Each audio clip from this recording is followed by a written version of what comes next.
This episode of the Lunduke Show, which I should mention is sponsored in part by System 76, Pogo Linux, Lowsbot, and viewers like you, is kind of cool. We've got Brendan Eich with us, and I'm just going to bring him on right now. We're just going to talk. Brendan, say hi to the world, my friend. Hello, world. Brendan, is your official title is CEO over at Brave, right? Mm-hmm. All right. Yeah. Give us the rundown. You're the head of Brave. People know you from your past exploits, Mozilla and everywhere else, which I know that's not necessarily how it's pronounced, but I'm standing firm that that's the way I pronounce Mozilla. Because it is a combination of Godzilla and mozzarella. That, in my mind, that's what it is. So that's how it's said. What is Brave? Give us the overview of what is Brave, why is Brave, how is Brave. Give us that full lay of the land so everyone who's not Bravey is up to date. Sure. So Brave is a new idea for users who are tired of tracking and ads and annoyances on the web. It looks like a browser, but it does more. Everybody, yeah.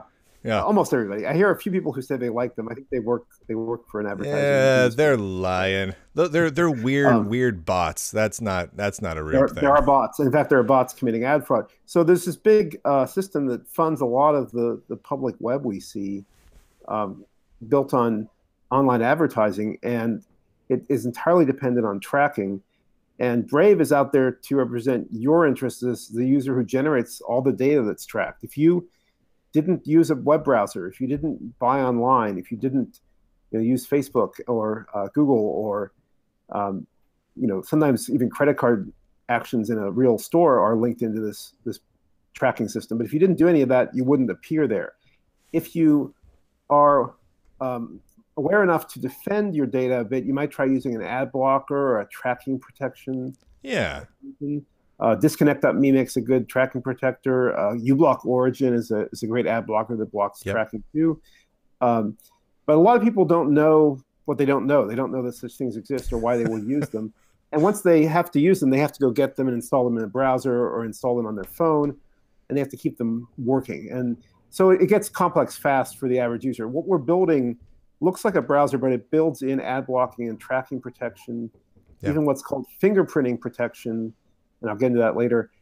By default, we turn on as much as we can, and we're turning on more over time. We're turning up blocking to 11, borrow from Spinal Tap. And we're doing it with a purpose. We're not just trying to protect the user. That's the user's right. So the way the web developed, and I created JavaScript, so I was there from the 1995 era on. You've been around a while, yeah. The web was designed to allow people browsing it to mix and match pieces they download, block ads, put the text of an article into what's called a reader mode. Safari has a very nice one. There are extensions that do this. Other browsers do it.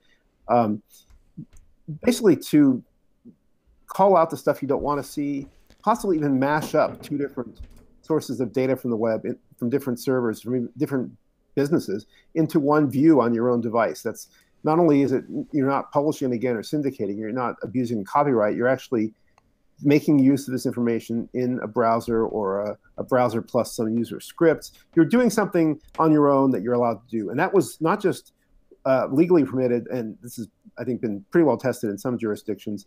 It's by design. But on the other hand, as I said, the web evolved so that funding for a lot of websites depends on advertising. Yeah. And you think this is like newspaper or magazine advertising. There's some space that the publisher gives up from what they want to communicate with you, a news story or an editorial or an article, to put an ad in that they might even carefully match to the surrounding editorial content. They might give it a try anyway, yeah. They might sell the ad slot directly to the advertiser. The canonical newspaper example would be your newspaper does a deal with your town's big department store, and they get a great ad, and it actually looks good, and it fits well, and it doesn't conflict. There's no brand safety. Unfortunately, on the web, that doesn't work except for the very big publishers. The ones that have the scale to get a direct deal with a global brand or agency, there isn't enough of the local department stores doing its own ad deals with local online news site. There's some of that, but it's a struggle. There's not a lot. So because there are billions of web pages and hundreds of millions of websites, what's evolved instead is an automated ad system that requires intermediaries, third parties, they're called. They're not you, they're not your website, they're not even somebody that's the missing second party, the website contracted with to build their site. The website is called the first party, by the way. I guess that makes the user the zeroth party. The zeroth party. They're ring zero. Yeah. But you're not, yeah, and you get zero respect often because you're not cut into the economics. You're just kind of going to a website you want to use. But oh, by the way, for them to pay their bills, they've integrated a bunch of JavaScript. It started out as images, so they still call these things pixels that track you not only on that site you want to go to, but on a bunch of other sites. And you didn't realize I haven't thought about they're building pixels up a as trackers in years. Yep. I think I had a pixel for counting my page counter like, geez, in like 1997, something like that. It was a long time ago. I mean, the full history is the web didn't have inline images until 93. Mark Andreessen at the University of Illinois Urbana-Champaign, National Center for Supercomputer Applications, built Mosaic, and Ian Eric Bina said, hey, let's do images. And they kind of, they did it before they actually proposed it, but it got popular. And so images allowed you to load at the time, I suppose a GIF or a JPEG from a server other than the page it was in. So you would go to the New York Times, but this image would load from a different site, possibly what's called a third party again, which might be a business unrelated to the Times except by some indirect advertising relationship. And the pixel could have a cookie sent over. That's a little bit of storage that's in the browser for each let's say, site or party. And it could get updated by the server and sent back. So if you think about this and play around with it like Lego blocks, you realize you could have the same pixel server embedding its image in two different sites, and it literally could be a 1-by-1 pixel, almost impossible to see. And because they get requested for that little image from both sites, the way they're embedded in those sites tells them which sites you've been to, and the cookie can be used to keep track of you, along with a database usually on the server side. So inadvertently, I think, they invented third-party tracking. There are other ways to do it, but the image certainly caught on, and that is why they still call tracking scripts that are 0x0. They have no image. Pixels. JavaScript. They call them pixels. So Brave is trying to solve a big problem, an ecosystem problem, where users are cut out of the deal, were besieged and beleaguered by bad ads, and tracking, which does creepy things like retargeting, like your kids see their birthday present on mom's screen because she was shopping for it when they weren't around, and then she got retargeted when they were around. Or worse things happen, right? Privacy breaches, malware gets into ad exchanges, and ad fraud players on the other side, pretending to be real users, click on ads or use robots to click on ads and steal ad revenue. They actually convince the advertising technology players that they were a real user, and they get paid, which is a neat trick, and takes a huge amount of money. It's estimated $16 billion last year. So out of $80 billion in the U.S. spent on digital ads, and these are insanity. It's a huge amount of money. So Brave is trying to solve the ecosystem problem, but our first constituent is you, the user, because it's your data. It started with you, and this is an important principle. This is something that we actually see going a good way in Europe with what's called the General Data Protection Regulation and the e-privacy companion regulation suite. This is something based on 20 years of sort of regulatory law in the European Commission that says if you don't consent with full information to giving out your information to somebody, then they can't do it. And if you think about how the web is funded now, there's no consent to tracking. People go to the New York Times or they go to ESPN, and they want to see the first-party content. Yeah. But the third parties are basically looting and raiding your data in order to build up their own businesses. Bastards. Possibly at your expense. Well, everybody's got to do something, but it isn't necessary that all people do everything. In fact, doing things like this kind of intermediation, which often turns into arbitrage or fraud, or like I said, malware getting into ad exchanges to target people through ads. Nobody has a right to do that. So ad blocking is a logical defense. But if you only block ads, then you sort of cut out the economic value of your visiting a site. Because some ads even perform, they pay a tiny fraction of a penny if they just appear to you, or they seem to appear to you, or it's counted as an impression. Right. So if you block all the ads, then even the really nice sites that do a good job of not being jerks about their advertising, they lose their revenue, and then they might not be able to keep doing their cool stuff.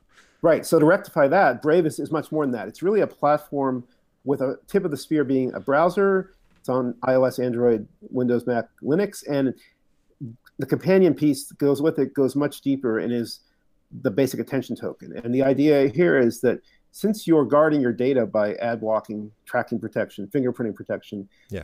why not then, if you opt into it, again, consent is important to us, why not then make use of that data? So the first thing we built, we even prototyped it with Bitcoin, is that you can use the basic attention token to contribute to sites and since the other month, YouTube creators that you favor. And you don't even have to think about this like, oh, I don't want to have to keep my own sort of books on who I want to support. The browser does it for you based on your browsing. If you like, you can pin a certain amount of your monthly budget to a site you want to support, whether you browse there or not, or a YouTube creator, whether you view all their videos in that. And it's all opt-in only. I mean, it's not something that's on by default. Something stronger than opt-in. Not only is it opt-in, because you initially the model was, which we prototyped, you have to bring your own funds. You have to fund your wallet. Right. Like $5 a month, $10. People would do it out of goodwill, and some people even did 20 a month. Depends on your discretionary income and your tolerance for this. But then it's also completely anonymous to us. We don't see your user identity linked to any of the sites or YouTubers you favor.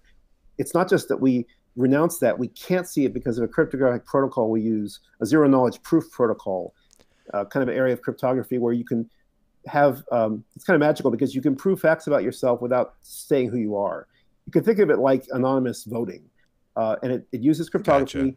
And we also have a VPN, so we don't have your IP address even. So we're extremely private. We want the can't be evil due to math, not don't be evil because we said so in 2005. Yeah, but it can't be evil. Right. So that's distinctive. And that means Brave doesn't see anything about you as a user. We don't want to. All the data stays on your device.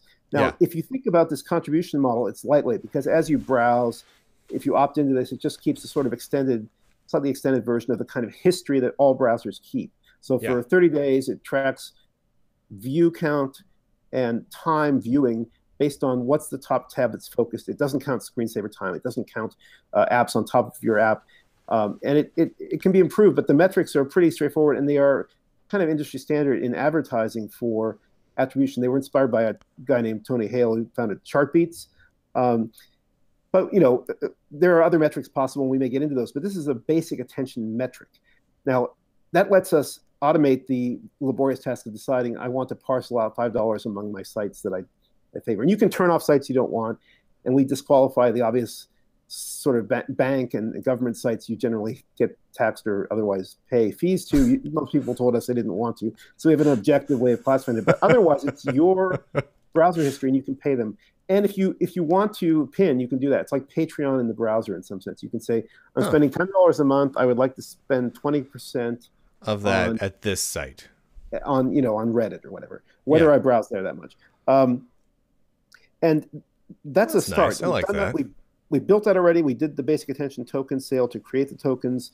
We pre-created a pool of tokens that were not for sale. This is the interesting part to me, that we are giving out to users because we think they deserve an initial number of tokens in their wallet free, gratis, without any strings attached. Just as long as it's not going to get defrauded from us. So by default, it flows toward their dedicated sites and creators, the ones that they eventually reconcile to. And that user growth pool is worth quite a lot now. It's worth over 300 million last I checked. Seriously? Yeah. So because we floated the basic attention token on Ethereum, we've done well, and the pre-sale creation of this pool floated alongside with the billion tokens we sold. And there's a fixed number of 1.5 billion tokens that can be subdivided down to 18 decimal places of fraction. So if we get to a very large scale of users, we won't run out of BAT. We'll just have smaller grants. That'd be fine. Yeah. And besides grants, we'll do referral awards. That's coming fast, so that YouTube creators and others, site owners who want to promote Brave, the browser, as the first of many apps that we hope use the basic attention token, will get a per proven user payment.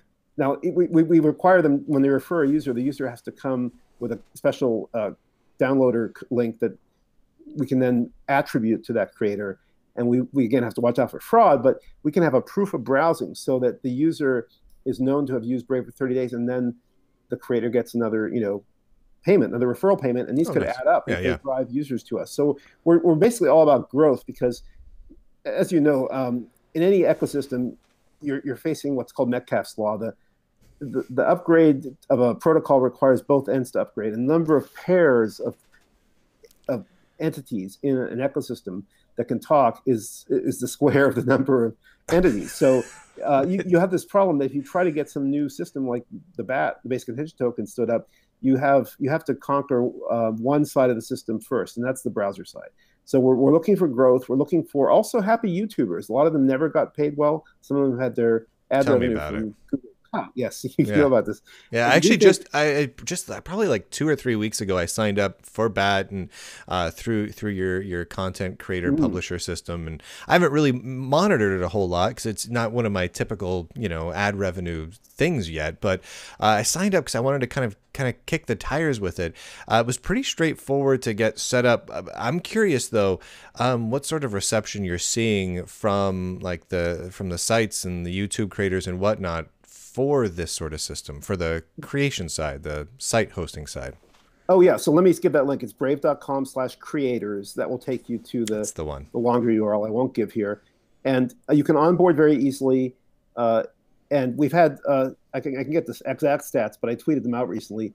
We have a lot of people using this system and more coming on board all the time. We're talking to some of the big YouTubers, and we'll have more announcements, rolling thunder announcements as we scale the system up. But there's a real opportunity here because I like to say that these user-generated content platforms like YouTube, and we'll do Twitch and others as well as soon as we can. That makes sense. A lot of them are big plantations. You're like the serfs working on the evil feudal lord's lands, and you're not being treated well. And no, we're not. Giving you you're like the Scots in Braveheart. We're giving you the chance to fight back. So if you get your viewers using Brave, you can just go around all the nonsense that comes with advertising from the big plantation owner, where you get a tiny or zero cut, and you can get direct donations, including bootstrapped from the user grants we're giving out. We're going to do another batch of user grants very soon. You'll see some news about that in a day or two. Let me give you the numbers. I'll just have to do that while you talk. Yeah. Go ahead and pull up the numbers. This is it's interesting. I've been talking with a lot of other, YouTube content creators and whatnot, and this is a constant hand-wringing, hair-pulling problem for all of us. We look at this, and then we look at the fact that we're not having ad revenue properly over on YouTube, and YouTube isn't pulling enough money in for themselves to be profitable. And then we're like, well, how long is this going to go until things start crashing in on themselves over at YouTube, until we all freak out about it. So the more we can diversify how we're bringing in revenue, I think helps everyone, article creators, bloggers, everybody. So what do you got? So yeah, we have over 1,400 verified YouTube creators. We have it's not bad. We have let's see if I can get this. It took a while to load there. Sorry, I think Hangouts is hogging my system. It's all right. We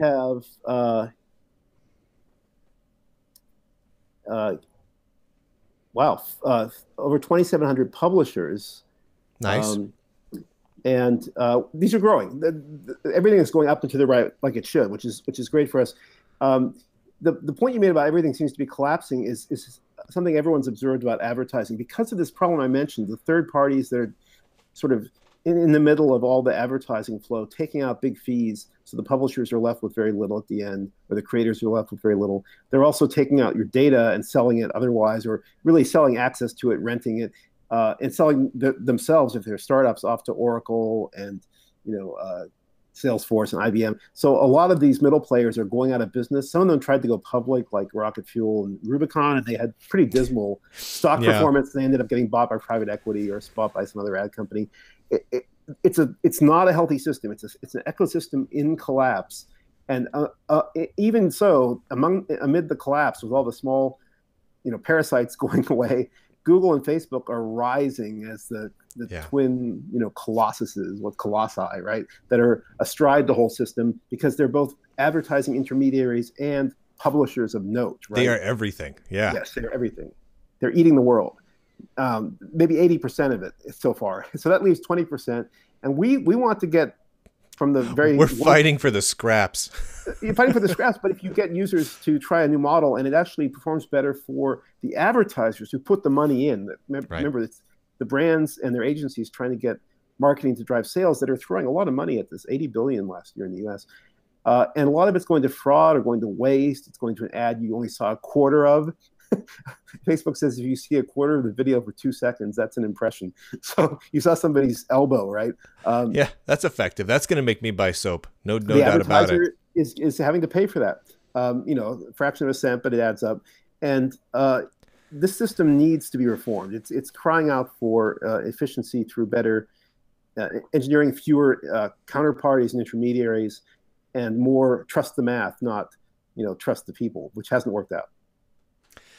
So this is actually, the model is very intriguing to me. It has some similarities, not exactly similar, but like the library video player folks, Yes. LBRY, they have some kind of similarly apply a cryptocurrency to some video playback. That's a little bit more narrow of scope and whatnot, but There's Dash, there are other things like that. Yeah. exactly. And I like this. This speaks to me, and I think it speaks to a lot of people.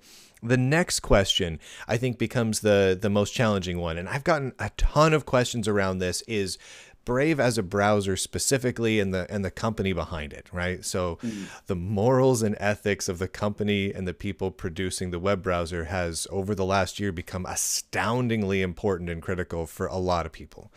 So if you don't mind, I've got a couple of questions very specific to Brave to kind of talk through this. And the first is, when you're looking through all the various tracking things, and you kind of answered this a little bit as we get into it, where does Brave go from here? Right now, it's does some fingerprinting protection, blocking of ads and blocking of tracking, and you have some UI to kind of customize that a bit.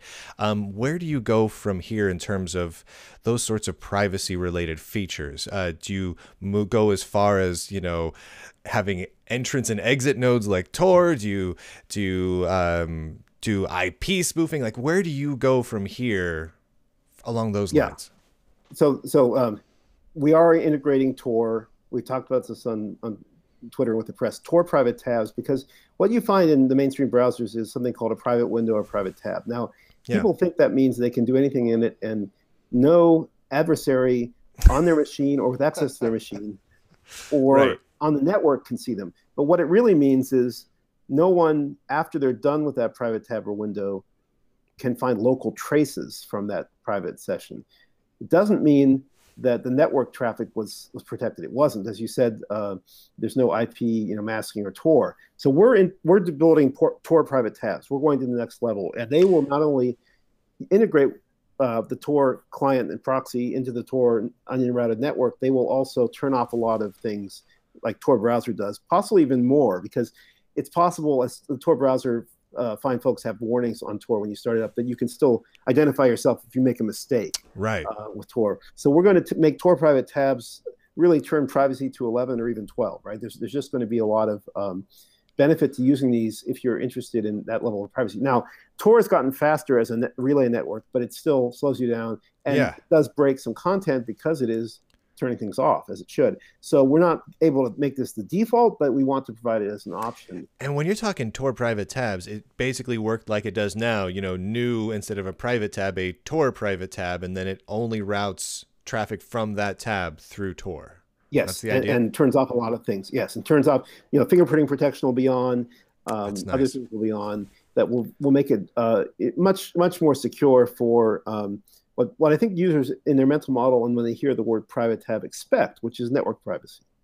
Yes. No, honestly, that feature alone is going to make my wife just absolutely thrilled. She's a privacy nut, and Mhm. she's the kind of person that hops onto Tor browser and goes around to websites finding ones that don't work properly because they do a bunch of location tracking, and then she emails angry emails Oh, to good for the her. Good for her. administrator. Yeah. This is I mean, like one of her hobbies. yeah. I mean, there's you mentioned morals and ethics. I haven't heard a question about that yet, but there is people sometimes try to slander Tor as something used by criminals. Well, Yeah. we can't. Tools are used by people, and people are a mix of good and bad. But what I would say is, this is privacy is something that you don't know you need it till it's too late in some ways. And there's a famous quote attributed to Cardinal Richelieu that give me 6 sentences from the most honest man, and I'll find a way to hang him. Right. So Yeah.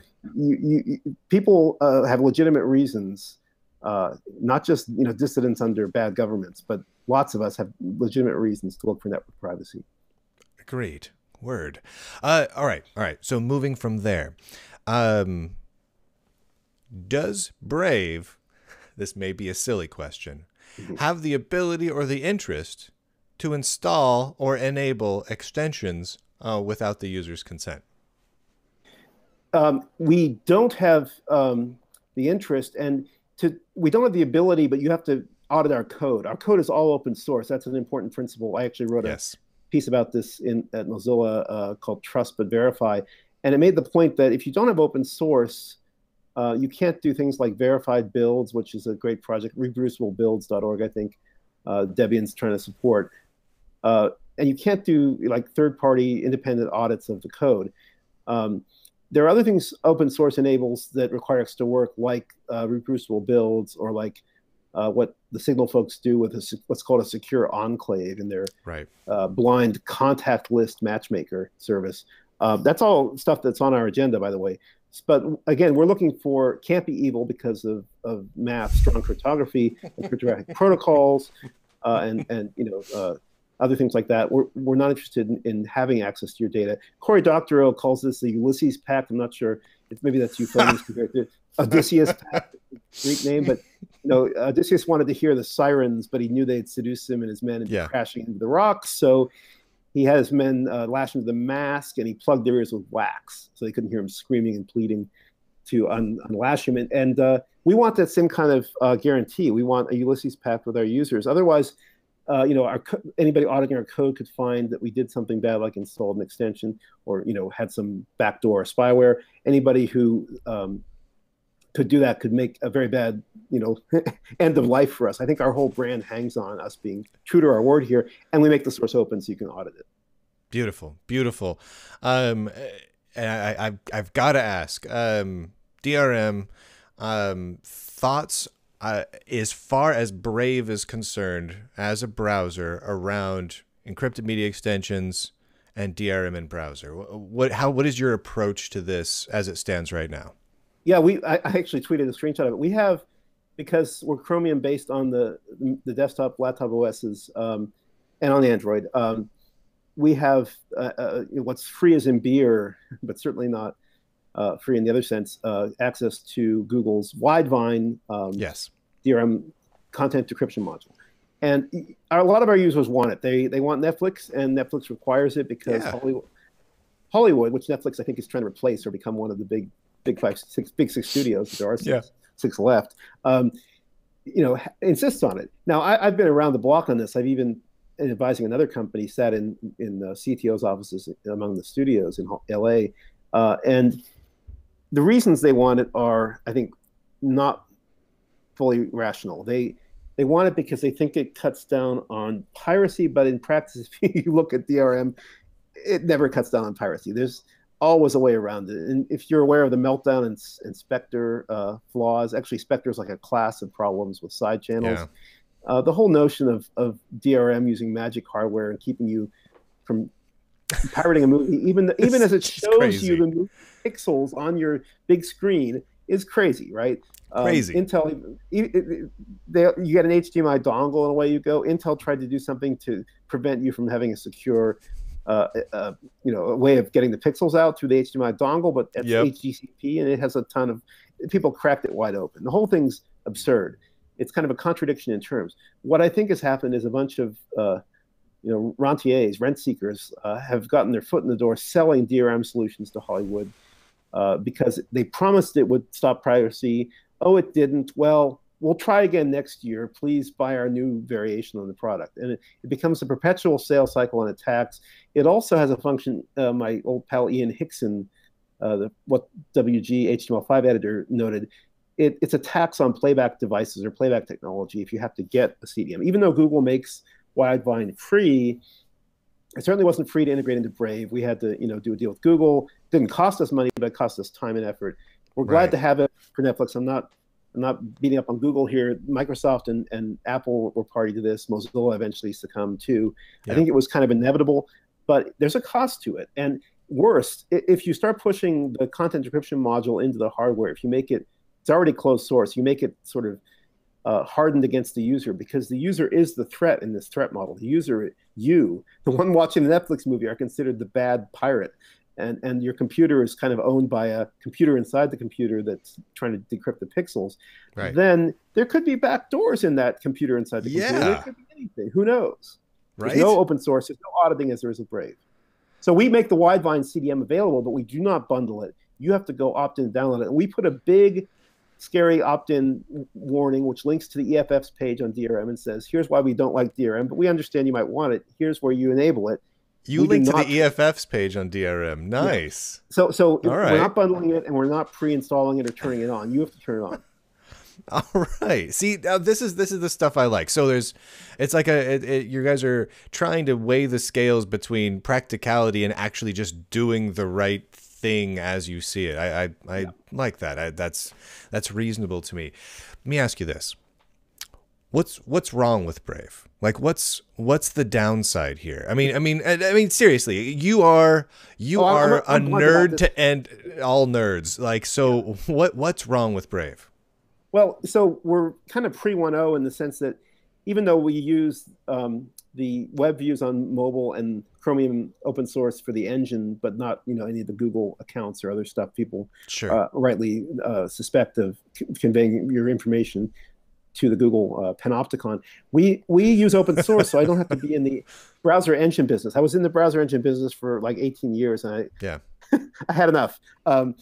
So now I can use the fruits of the open source that we engendered, we collectively, Mozilla certainly, and then WebKit from HTML originally. So we're just building out all the added value and the BAT platform and all the features you need for the BAT to be super useful to people and to help fund great content and creators and make a fairer, more transparent, fraud-free system. That is a lot of work. We're not done. We're pre 1.0. We want to support more extensions, but you will choose the extensions. We don't currently let you install, unless you're an expert user, there's a way to do it, extensions from the Chrome Web Store, but we want to support them unmodified. Now, the problem is, at Mozilla with Firefox, I was the chief architect, and with Ben Goodger, we set up this extension model. And Dave Hyatt, originally, he went to Apple. So Firefox add-ons became the first of the popular wave of extensions that other browsers did their own versions of, and ultimately Chrome did a successful model, which now is being implemented by Edge and Firefox, the sort of Chrome Web Extension model. So we support that. We want to support those without change, but doing extensions in Firefox, we immediately found that some of them were sketchy or careless or occasionally malware, and Google's found this too. So with Brave, we're about security and consent, so we don't turn any on. We would never bundle any. We make them available with user interface affordances, so you don't have to go find them in a store, but you have to turn them on in your settings. Like, you can go to the security settings and pick 1Password, LastPass, or Dashlane. We've had those for heading toward 2 years. They are not current. They used to be bundled, but they're big, so we load them from Amazon S3, from storage that is backed by the Chrome Web Store. But we also don't want an update on the Chrome Web Store, like a rogue update, to surprise us and not be tested. So we have our own way of detecting when we need to go update and re-QA things. So we're trying to do it's a bit more curated. Yeah, it's curated. And exactly. And I would say, rogue update is not a joke. You could have a good update from a good extension owner who's responsible, but they tested in Chrome, they didn't test in Brave, and so for some reason it doesn't work in Brave. We'd like to find that and talk to them about fixing it, or do a fix on our side if it's our bug. Then there are truly rogue updates. You probably read about these. There was a fake AdBlock Plus. And got into the Chrome Web Store, 37,000 installs. People thought it was an ad blocker. Who knows what it was doing? Moly. Mining Monero cryptocurrency or stealing Something your credit card. awful. Yeah. And this happens. Like there was a popular extension that sold. The new proprietor was not a good player. They did a search takeover on Chrome. They reset it to some syndicated Yahoo search to get money against the user's wishes without consent. So you have to watch out for bad extensions. So we're building a capability of letting users opt into many extensions, but we need curation. We need community curation. We need automatic scanning. So there's work to do, even though we get the open source engine, which is a huge amount of code that I don't have to build yet again in my career. I'm glad it's open source. Okay.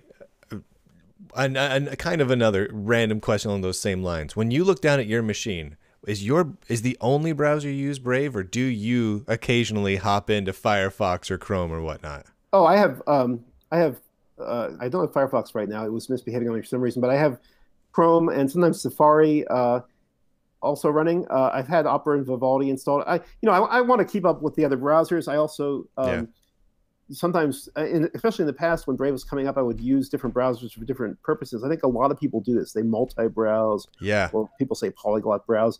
But over time, as Brave has gotten better, I've just moved to Brave, and it's loading much faster. We benchmark like 3 to 7 times faster on Android for top media and news sites. Because it's blocked by default. Phenomenal. So I wasn't really using Brave until sometime this last month, and then there was more Mozilla shenanigans, and you know how that goes. A lot of us are kind of in that camp. Yep. And so I moved over to installing Brave. I put Brave on my Android devices and on my Linux desktops. And I love the create a new tab feature where it shows you how many things have been blocked and an estimate of how much time saved. Just like, here's how much we think it would have taken to load that. Here's how much time you've saved with that. I love that feature. Like, you'll enjoy this. If you haven't seen it. Bravestats.tumblr.com is a living compilation of different people's new tab page numbers that show number of ads blocked, number of trackers blocked, number of HTTPS upgrades. Yeah, because we do that too. A lot of websites that use secure, so-called transport layer security or HTTPS still make mistakes in their content management where they have links that go back through HTTP. We fix those up in the browser. That's awesome. See, that's really cool. Yeah. So I don't really use my Android device all that much nowadays, but even so, 2,900 trackers blocked, 7,900 ads blocked, 480 HTTPS upgrades, and several minutes saved. I'm like, that's cool. That's a very easy way and a very compelling way to just point to people and say, this is why I'm liking this browser. And right now, honestly, Brave is probably the one I'm enjoying using the most, and the only feature I would really like is the one you already talked about with Tor private tabs, because that's the only thing that's getting me to hop out of Brave at all right now, is when I need to do something just a little bit more, where I want a little bit more anonymity, and just mostly because I'm paranoid and I don't have my tinfoil hat on all the time. So I like that. I'm liking where you guys are going with that. For you personally, you have a very long and rich history in this space, from JavaScript through Mozilla to here. What's it like to be competing with the foundation that you were so instrumental in? I mean, with Firefox is doing their thing, and you're over here with Brave. What's that like? I mean, that's got to be a little weird. I think, when I think about this, first of all, I think about Chrome as the big competition, because they've taken a dominant position in the market. They won't monopolize it like Microsoft did. Microsoft was convicted in the US of using their Windows monopoly to take over an adjacent market by tying Windows into Internet Explorer, which they did. Microsoft, got so burned by that, they said, oh, poor us, we got convicted. Oh, the standards are hard. Let's go back to Windows and do Windows Vista, and all this web stuff will go away. It's just a passing fad like television. Yeah. It's and nothing. They let IE go to rot, and so that gave an opportunity for Firefox. Well, there's a similar, not quite as severe, but it's getting there, a problem with Chrome, because Google has conflict of interest between its fiduciary responsibility to its public shareholders to keep its main revenue streams, which are advertising based, going, and it's browser users. And they're going to have to serve their shareholders and their business interests first, and they do. So you've heard talk of a Chrome ad filter, but it's just a cosmetic thing that we'll see how it stands up with regulatory and legal contests, but it's not going to block their business. It's not going to block tracking in particular. It's not going to cause a materially adverse event for their stock, or they would be sued by their shareholders, including me. So Google, I think Google is the big, big elephant here, big gorilla, whatever you want to call it. I like elephants, so I'll say.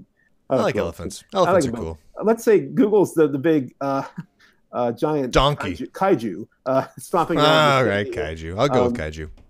And Mozilla is not. Mozilla, I was there when we peaked in browser market share of 27%, according to StatCounter, I think, in 2011. And it fell to Chrome, and there were many reasons. Now, I have a lot of friends there. They're still doing good work, but it's just, if you don't differentiate yourself, even if your performance is like mostly as good as Chrome, or even if you're slightly better than Chrome, it doesn't really matter. What you need to do is something more like 10x or our 3 to 7x better through blocking ads and tracking. And to do that, it wasn't easy, but you have to be willing to do it too. And I think Mozilla has a problem being willing to block ads by default. Lately, they've been marketing that if you turn on tracking protection in Firefox, I'm glad they had that feature finally. It took a while to get in, make it usable. For some reason, they were slow on that. But now that they have it, they're marketing, turn that on, and suddenly, you're faster. Well, you're even faster in Brave because we not only do we block trackers, we block the ads. So I think they're just missing out on some easy performance wins because they're a big browser who wants to be, treated with respect by the Interactive Advertising Bureau and sort of advertising players and the big publishers who are kind of beholden to those advertisers. And I know this personally because when I was there, we inadvertently took a patch that would block third-party cookies, and all hell broke loose. The IAB said, Mozilla is un-American. Mozilla hates mom and pop. Mozilla is evil. Yeah, you guys. We ended up not shipping that patch. It would have copied Safari's cookie blocking, third-party cookie blocking policy of that time. Safari has then evolved theirs. Safari is actually the most privacy-forward browser because Apple doesn't own an ad business. I mean, it's as simple as that. And I have friends at both places, and I think they're both a lot of good people I know at Google and Apple who work diligently on web standards. So I'm not saying anything about individuals. I'm talking about the companies and their business interests, which must have an effect, or else somebody's going to go to court. I mean, it has to. It has to have at least a little effect. Yeah. I mean, that's just how it goes. How with Brave? All right. So I mean, Google is the 800-pound chimera. Let's go with. They're that. Mozilla is big, but they're not as big. They're 1,000-ish employees. They're big, but they're not crazy big. How big is Brave at this point? Like as a company, like how many people are working on this stuff? Because it seems like you've come a long way. We have over the last year. 44 people now, I think. We're hiring, so we're growing. We can certainly do more, and that's why I say we have to do more, like with extensions, with finishing the user interface, the bookmark manager on desktop. I could go down a long list, but we will do that over the next 6 months, and then I think we'll have the basic attention token features that we also want, not just the contributions I mentioned, or the user grants, or the referral awards to creators who refer new users who stick around. We also will do something that I've talked about, which is user private ads. These are anonymous and private. There's no tracking. Instead of giving out signals like cookies or tracking IDs, which we block the scripts that try to gather those, we would bring a catalog, not of the ads, they're big, but of their URLs and their keywords, let's call them. They're sort of segment identifiers in the industry parlance, onto your device. The same catalog everybody in your region speaking your human language gets. That catalog doesn't identify you. And then local machine learning, and again, this will be opt-in. This would not be on by default. Wouldn't even be bundled by default on the desktop. This local machine learning entirely running on your device, looking at your data, makes decisions about which line in the catalog, which item in the catalog to present at a very low rate. The model that I've been proposing, which we'll test, is like a private tab where you get a notification at the right time after you've been searching in vain. Right, the local machine learning sees everything you do. It sees your search queries, but but it's only your data. It's only your machine learning. It's running in And it's open just source. local, purely And local. purely local, purely open source. But the browser is the sum of all inputs, like search engine inputs, Amazon inputs, Yeah. e-commerce form consummations where you buy something, random surfing where you're kind of noodling around trying to find the best deal. So the machine learning can do a blind sort of naive Bayes approach, not very expensive, multimodal user model, but it can then sort of nudge you when you're chilling after a hard day at work and a lunch break where you searched in vain for the right deal on a expensive camera. It can say, hey, here's a long form ad that you might want to look at, and it's in a private tab. We may even put it in the Tor private tab, certainly in a sort of sandbox setting. Interesting. And you get 70% of the revenue from that ad if it performs. 70% is the industry standard, thanks to Apple's App Store, of what the inventory owner, the publisher, gets. In this case, you're the owner of the inventory, the space in the private tab for that ad. So that will fill your bat wallet up. And we think a lot of people will opt into this because it's private. The ads, when they perform, they use the same zero knowledge proof protocol and over VPN that we use for the donations, contributions, and the awards. So all of this is deterministically anonymous. It's not like we sort of anonymous or like we promise not to look at you. It's like we can't distinctly anonymous. Yeah, I would say deterministically anonymous. And there's always security is never done, so we'll have bug bounties to help people break the system, and we'll test it, and we'll award people who do break it. But it'll be so much better than the current ad system, which not only is tracking you against your interests without consent, but is delivering malware in the worst case, like ransomware onto your PC. That actually happened, right? That happens. It's an ongoing industry. It does. Yeah. Criminal industry. So we want the bat ads to be there, and I think at that point we'll have the product in shape where I think growth will just go even faster. We're already growing, and we're over 1 million, I think 1.2 million monthly actives now. It's grown even more in the last month. That's pretty good. So, yeah, we're on our way. That's very nice. This is actually very, very interesting. This is very uplifting for me. I mean, the last 6 months has been kind of a major bummer in the web browser space for many of us. It's just, whether it's extensions being broken on this browser or the fight with DRM with this standards body that we won't mention right now because it gets people all worked up, or right. But this actually gives me a little bit of hope, that 2018 looks a little bit sunnier. Yeah. Mark Hamill's going to step out in his dashingness and the two sons. It's going to be all right. Yeah. We're going to be okay. Still got both hands. Now, you being, since I've got you here, this is slightly unbrave related, very slightly, being the JavaScript man. Now, how do I put this? I don't have a problems with JavaScript, but JavaScript has probably been the bane of my existence on the web over the last few years. Just so many websites use so much JavaScript instead of presenting, say, a hypertext markup document. Yeah. I retweet it. Yeah, it's terrible. It's awful. Had tons. Yeah. A lot of it's ads, by the way. It's tracking in ads. Yeah. Is there anything that... What do you have any messages out there for web developers and web designers for when they shouldn't be using JavaScript? Coming from the JavaScript man himself, I feel like that would hold some weight. Sure. I mean, I think obviously HTML in the 90s, we had modems. It was ISDN. It was slow. And so we designed things from the get-go. Eric Bina's layout engine for Netscape to progressively render from the very first packet that came over the modem. So you can do a lot with HTML, and CSS came along. You should do it. If you can use those, you don't need JavaScript. Now, people sometimes start doing CSS and JavaScript, and they generate things. That can be powerful if you do it right, but can also go crazy. If you separate out the ads and trackers, which I think are causing a script overload on the major sites that depend on ads, you still may find sites that do too much in JavaScript.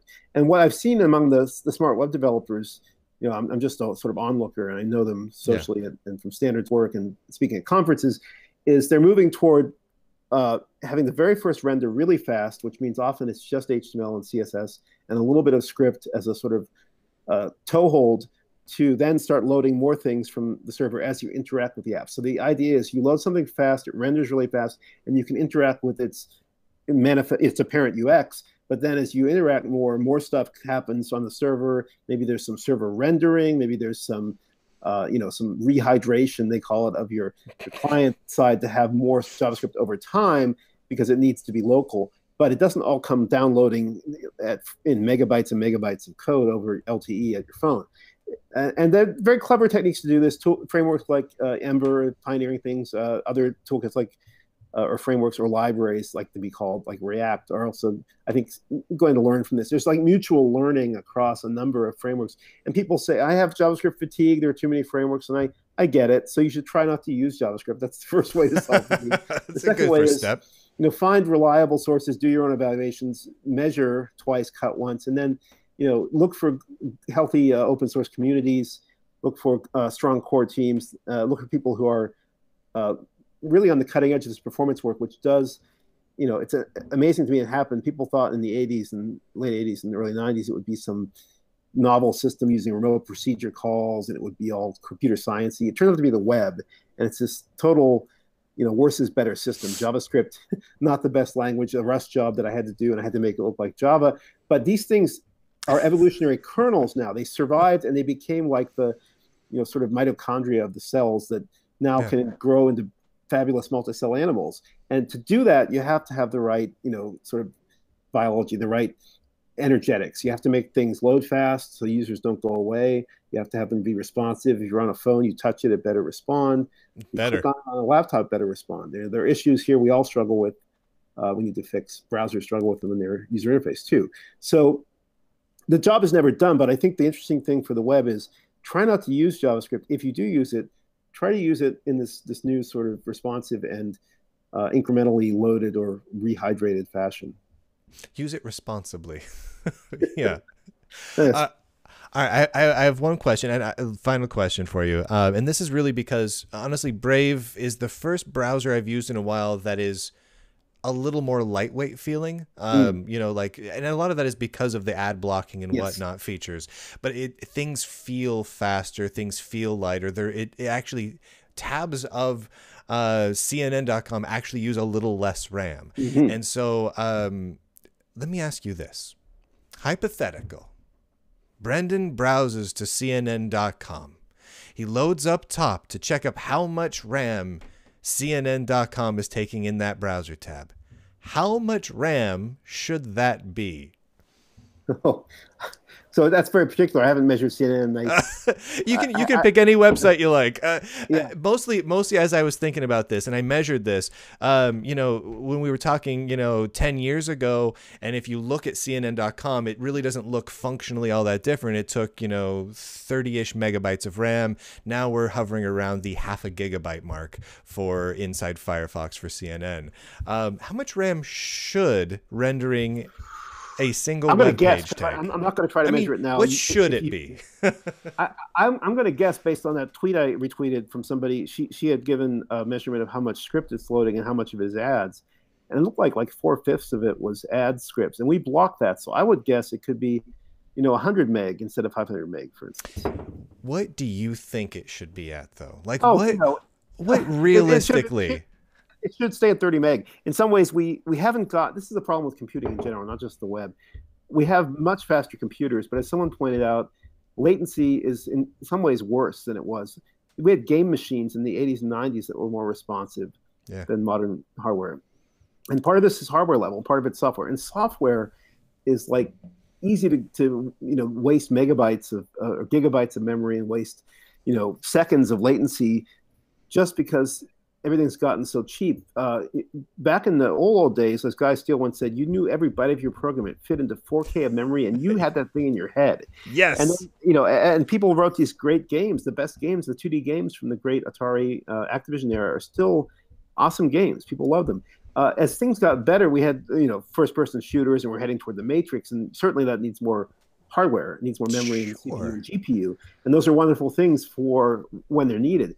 But for things like a website, why should it have its budget go up 3x or 5x? It shouldn't. You're not getting 3x or 5x the value out of it. That has not improved. In some ways, it's probably worse, less value now than it was 10 years ago. Bingo. I'm not going to get into that.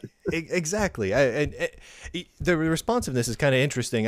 So I've been doing this project here with one of these little guys, this little, like an old Tandy handheld from from 1985, little Nice. TRS-80 Model 100. And Fresh as I was, 80. oh, these are beautiful machines. And on these machines, you have about 24K of memory to work with. And it even shows it to you in actual bytes. Forget the KB. I mean, it shows you in actual bytes. But as I was typing, it struck me, and I'd almost forgotten this. Every time I typed a letter, it instantly appeared. And when I went back to LibreOffice or Gedits or whatever text editor, even sitting in Nano, there's a little bit of latency there from the time I hit enter. I hit every key, and and as I sat down and I put my hand back and forth between this old 1980s device running on AA batteries back over to my nice i7 with my fancy GPU, and there's a little bit of lag. The typing it's really a shame. I think it's just worse. I think we need, in some ways, we need another. This is a human thing, a movement to recover the greatness of the old era of computing when things were not laggy and every byte counted. And it's sort of you see this in some stunted form, even in JavaScript, like jQuery was a smaller, better, query and do a model that was simpler and faster and smaller than a lot of the big frameworks from 10, 12 years ago.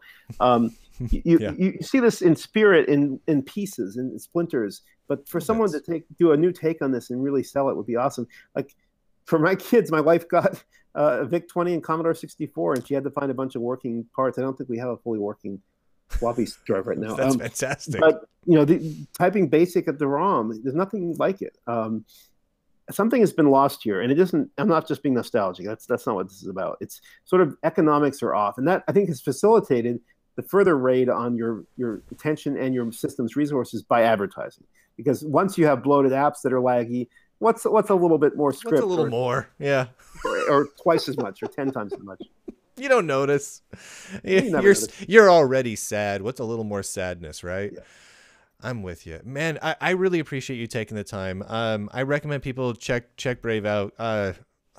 Is there anything else you'd like to impart upon our viewers before we ride off into the sunset, my friend?